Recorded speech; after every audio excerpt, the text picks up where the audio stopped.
నిడిమోరు కోయంబత్తూరులోని ఈశా యోగా సెంటర్లో బోతశుద్ధి వివాహం. కొంతకాలంగా డేటింగ్లో ఉన్నారన్న వార్తలు తెరదించుతూ ప్రముఖ హీరోయిన్ సమంత రూత్ ప్రభు, దర్శక నిర్మాత రాజు నిడిమోరు వివాహ బంధంలోకి అడుగుపెట్టారు. కోయంబత్తూరులోని ఈశా యోగా సెంటర్లో ఉన్న లింగభైరవీదేవి సన్నిధిలో సోమవారం యోగ సంప్రదాయం ప్రకారం బోతశుద్ధి వివాహం ద్వారా ఒక్కటయ్యారు. ఇరు కుటుంబాల సభ్యులు అత్యంత సన్నిహిత సమక్షంలో పెళ్లి జరిగింది. ఈ మేరకు ఇషా ఫౌండేషన్ ఒక ప్రకటన విడుదల చేసింది.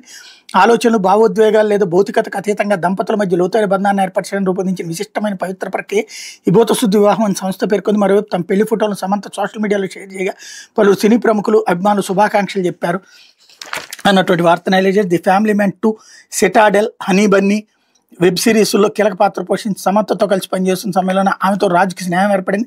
ఆ తర్వాత సమంత ట్రాలాలా మూవింగ్ పిక్చర్స్ అనే నిర్మాణ సంస్థను ప్రారంభించి తొలి చిత్రంగా శుభం అనే చిత్రాన్ని నిర్మించగా ఆ చిత్రానికి రాజు ఎగ్జిక్యూటివ్ ప్రొడ్యూసర్గా వ్యవహరించారు. అలాగే ఓ బేబీ సినిమా తర్వాత దర్శకురాలు నందిని రెడ్డితో కలిసి సమంత ప్రస్తుతం నిర్మిస్తున్న మా ఇంటి బంగారం సినిమాకు కూడా రాజు నిర్మాతగా ఉన్నారు.